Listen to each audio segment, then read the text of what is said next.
11 Woman on Wheels love makes your soul crawl out from its hiding place. Zora Neale Hurston tease 8:47 in the morning, and I'm watching Good Morning America as I start to dress. As usual, Mike was up bright and early and left for work several hours ago. I heard him leave, but it had been a rough night with Russell's panic attack, and I'm not a morning person anyway, so I drifted back to sleep after he left. For some reason, anchor Charlie Gibson's face has just turned white. My phone rings. With my eyes on the television, I reach for the phone and hear Mike's voice. Karen, there's been an explosion of some sort. We're okay, but we're leaving the building now. His voice is quiet, but there's an edge to it. After 18 years of marriage, I can tell when he's worried. I can also tell when he is Ving had happened. I rake a deep breath and wait for his answer, trying to stay calm. At the same time, I grab the TV remote off the nightstand. David, Russell, and I are together. We're going to take the stairs. Click. I turn on the TV. No need to flip channels to see if the Twin Towers are in the news. They pop up immediately on the screen, gigantic plumes of jet black smoke billowing from one of the towers. I'll call you again as soon as I can, but I have to go. I hear noise in the background, people talking, voices rushed. Okay, Mike. Be careful. I want to add more, but he's already ended the call. There's so much more to say. I watch. I can't believe what I'm seeing. It looks like 10 or 15 floors are engulfed in a horrific fire. What happened? How could the fire have spread so fast? The television reporters seem confused and a little haphazard. No one is quite sure what is going on. Then the unthinkable happens. Out of nowhere there's a plane, moving fast, and it plows into the other building. The plane was huge, and it hit the side of the building and disappeared, as if the tower swallowed it up. A giant orange, gold, and black fireball erupts, pouring out of the tower. Debris that looks like silver matchsticks sprays out from the edges, but I know they are fragments of steel. I can't believe what I'm seeing. It feels like I'm watching one of those melodramatic disaster movies. But this time it's real, and Mike is inside. It's not long before the newspeople come up with video footage of the explosion in Mike's tower, and what they have been saying 138 now becomes clear. His tower was hit by a huge commercial jet and no one knows what is really going on, but the images are scatting me to death. The towers are belching smoke, and the two plumes corwin, creating a giant black cloud of smoke that enshrouds the MPS of both buildings. It's billowing on and up at high speed that the breeze is pushing it at a low angle off to the side, where it expands and turns a light gray.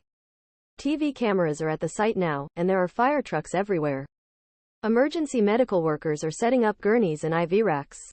People are pouring out of the buildings and walking and running away, while other people stand and look up, stunned. Every time they show the buildings, I think, Mike and Rule in there. My heart beats hard, and I feel fear. I begin to pray. Please watch over Mike and the others in those towers. Lord, keep them safe and help them to make it out. Get Mike home safely. I hear a noise by the side of my bed. A pair of soft brown eyes framed by two floppy, golden ears pops up over the edge of the bed. It's Linny, Mike's retired guide dog. She can tell I'm upset. I don't trust my voice to talk, but I stroke her head. Then I remember. Mike is mud alone. He has Razel. I feel a tiny bit better. Then the phone rings. Maybe it's him. It's only been 20 minutes or so. I know he is probably not out yet. 78 floors wouldn't go that quickly, unless he took the express elevators. Mike is safety conscious, and because of the fire, I think he'll keep to the stairs. Maybe he is in the stairwell, calling me from his cell phone. Hello? My hand clutches the receiver, hoping against hope to hear Mike again. It's a friend named Mairead. She was already at work this morning but was sent home, along with most were right in the tri-state area. She wants to know whether Mike was working in the city today. I tell her, yes, he's there. Then the phone rings again. And again. As the word spreads about what is taking place in New York, people across the country, and I suppose the world, are turning on their TVs and watching the World Trade Center burn, and now friends and family are beginning to call. They all want to know if Mike is okay. And one can't give them an answer. Time is passing quickly, and I am concerned that I get to talk to my parents in Southern California before they receive a call from one of their friends. I punch in their number. My mom answers the phone in a sleepy voice, and I gently tell her she and Dad need to wake up because something big is going on. Then I tell her about the airplane attacks. Turn on the TV, and I promise I will call as soon as I know something about Mike. The reporters are busy now, with events speeding up. President Bush, on a trip to Sarasota, Florida, makes a statement and says the country has suffered an apparent terrorist attack. All U.S. flights are grounded. A plane crashes into the Pentagon. And the White House evacuates. I get up, get dressed, and take Linny outside, but I feel like I don't even have time to breathe. I stay in the kitchen and answer calls, always with the same unsatisfactory answer. And the phone won't stop ringing. Our closest friend in New Jersey is my pal from high school and church youth group, Tom Painter. He calls to say he's throwing his clothes in a duffel bag and heading over to my house. Thank God. I love Tom. He is one of those people you can call at 3 in the morning. For anything. Help is on the way. Work reads NTRY, hanger NDI to that about NDI say the TV is on, and I'm fielding phone calls. I don't even dare go to the bathroom because I don't want to miss Mike's call. I wonder if the fire is in the stairwell? There is chaos around the towers, the streets and sidewalks brimming with a mass of people running and walking in every direction. People's faces are pale and strained. There are airplane parts on the ground and papers everywhere, blown out of the buildings by the explosions. The column of smoke seems even bigger and blacker than before, when, without warning, it turns gray and starts to expand out the sides. It almost looks like a nuclear explosion. The cloud grows and metal pieces are shooting out of the building, and the whole thing falls, the top floors collapsing downward. In just 10 seconds, one of the towers is down inside a huge, gray cloud. I freeze, my eyes fixed to the screen. What happened? The TV news people are in shock, too, struggling to describe what they are seeing. Finally someone announces that the South Tower has collapsed. I keep praying and answering the phone. Although I know Mike's office is in the North Tower, seeing the other tower disintegrate makes me more worried. When Mike was without a guide dog for 6 months, people downtown weren't always too helpful. What will they do when everyone is in a panic, running? Russell and I walk as if in a dream through the streets of Manhattan. I want to put as much distance as I can between us and the crumbling World Trade Center. I want to talk to my wife. I want to go home. Although Tower 2 has collapsed, our tower has not. Tower 1 is on fire but upright and holding steady. I wonder if our offices are okay. When will I get to work in Suite 7827 again? As I walk, I continue to brush off my clothes and hair, although I know I can't get all of the dust off. David tells me I have some blood on my face from some flying chips of concrete that struck my ear. I have the sudden realization that I am covered in parts of the World Trade Center, pulverized to a fine, silky dust. Not only am I wearing it, I am walking through it too. I can't quite get my mind around that. We've been walking about 10 minutes when it happens again. I hear that same freight train waterfall sound. The vibration is deep, thundering through the earth and climbing up through my shoes and into my legs. I pull back gently on Russell's harness, and we stop. Russell is calm and quiet, pressing against my leg. The rumble becomes a roar, though not quite as loud as before. I don't feel the same terror this time because we have put some distance between us and the towers. But my heart breaks. Our tower is falling to the ground. For a few moments we listen to the sounds. Glass shattering, steel snapping, concrete crushing. It's the sound of a building dying. I don't feel the same adrenaline rush as before. I think I'm too tired. Mostly, I just feel sorrow. What's happening to the firefighters who passed by? And the people above the crash zone? Are there people still in the stairwell, gripping that same rail and counting the stairs? What about the emergency workers in the lobby, standing in place and directing people out? A picture of my office flashes into my mind. Not a visual, photographic type picture, but a three-dimensional image of the office, with furniture, fixtures, and office equipment occupying a precise layout. I know the location of every pencil and piece of paper, every wall plug and light switch, and every piece of technology in the office. I think of my framed picture of Karen, for my visitors to enjoy, and of Russell's safe haven under my desk. My fingers twitch a bit as I think about my Braille writer from high school, the first piece of technology that let me communicate on paper. Throughout the years, it accompanied me to each new office, taking prime real estate on my desk. Is it still in one piece? Right now it's easier to think about a dusty piece of Communica-Tions equipment like my Braille writer than the flesh and blood people still caught up in this catastrophe. The noise begins to quiet, and another dust cloud crawls by. Thank God, this time the cloud misses us.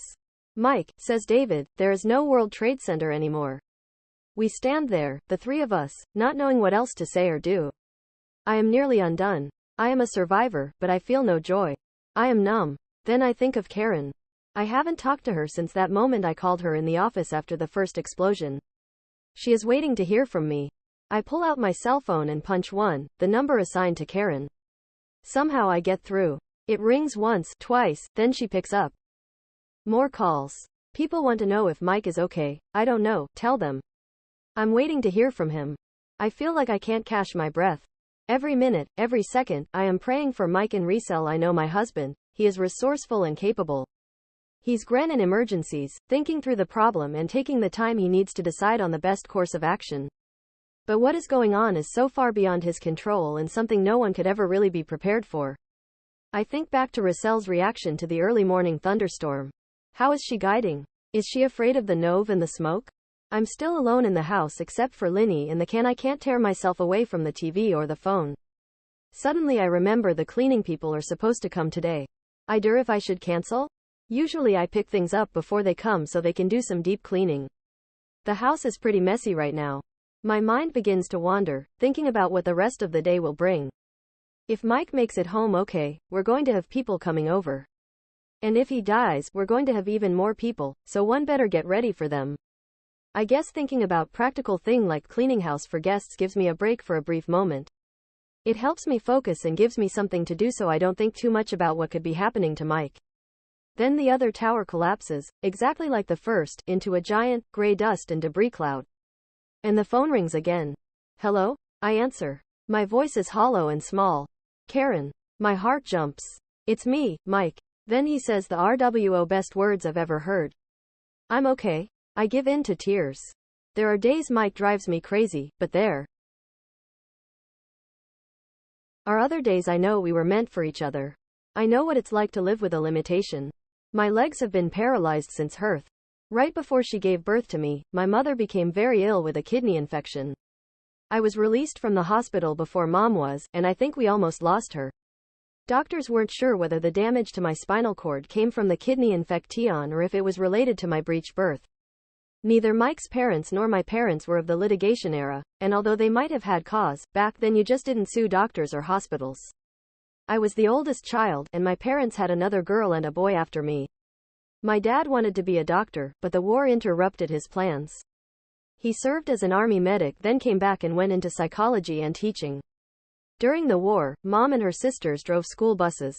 They not only drove the buses but also brought them home each night and serviced them themselves. I did well in school and got placed in the gifted group. I went to college at UC Riverside and wanted to become a school librarian. I had been working at the high school library since 9th grade. I also attended Council for Exceptional Children conventions with my father and got to spend time with gifted researchers. They challenged my goal of working as a school librarian, and I remember them saying over a glass of wine, "Do you want to work with people? Or things?" People, of course.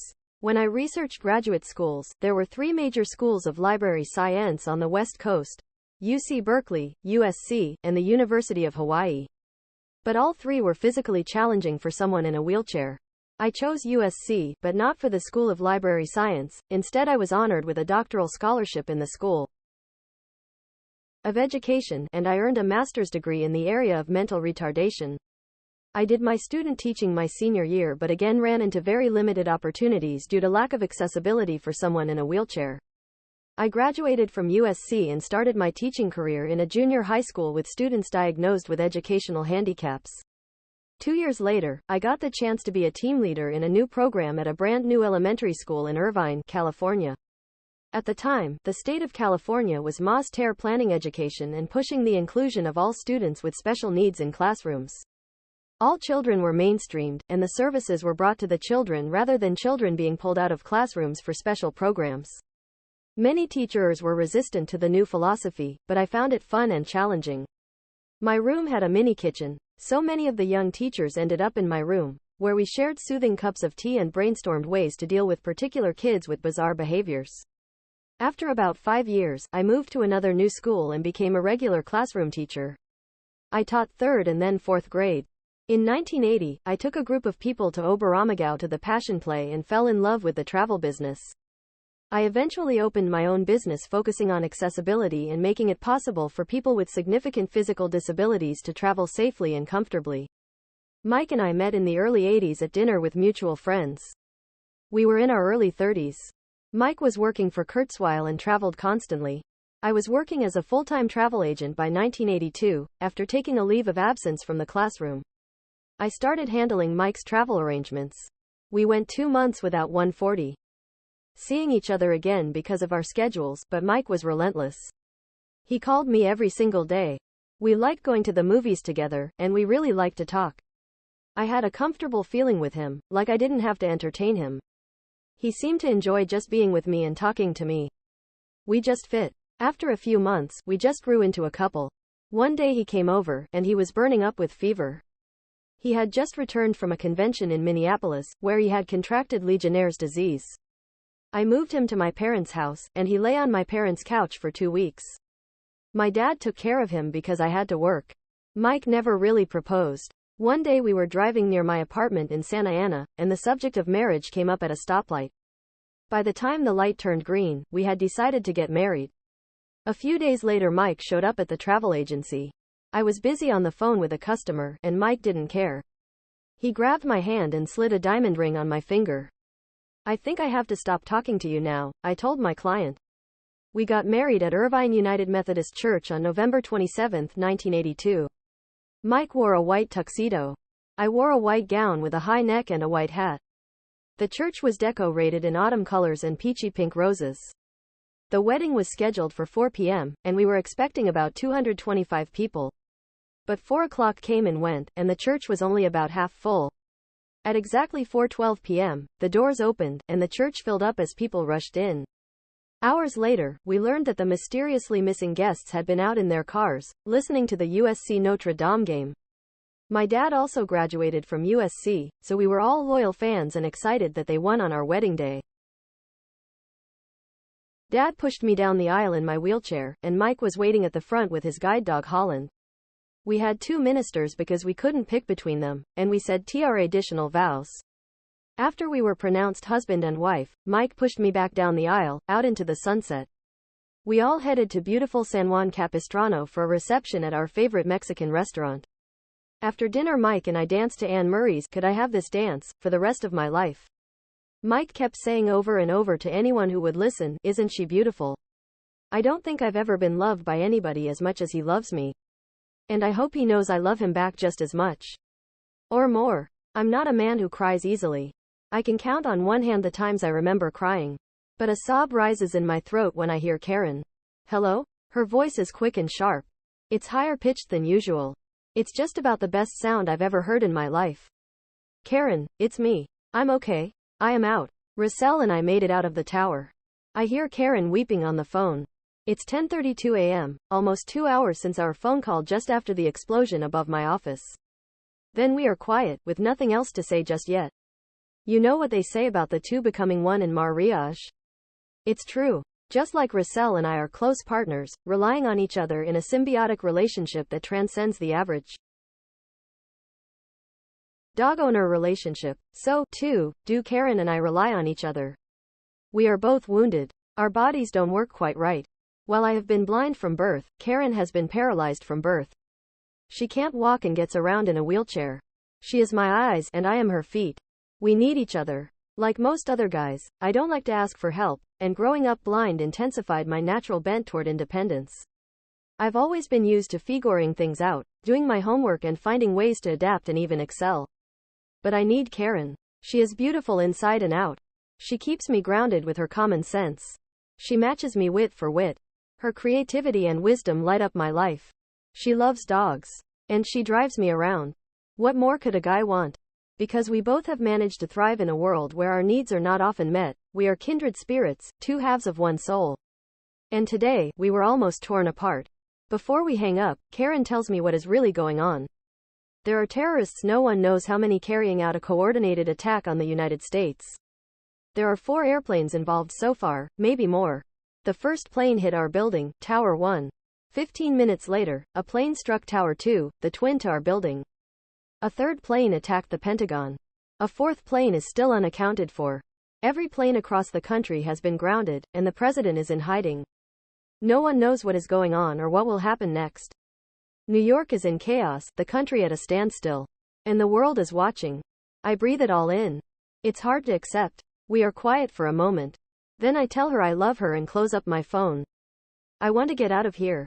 David, Russell, and I continue trudging north, joining the throngs trying to flee Manhattan by car, bicycle, and on foot. At some point we cut back over to Broadway and decide to rest on a bench at a small Chinatown plaza near Canal Street called Chatham Square. We sit down near a statue of Lin Zexu, a national hero of China who battled the foreign-backed opium trade in the 19th century.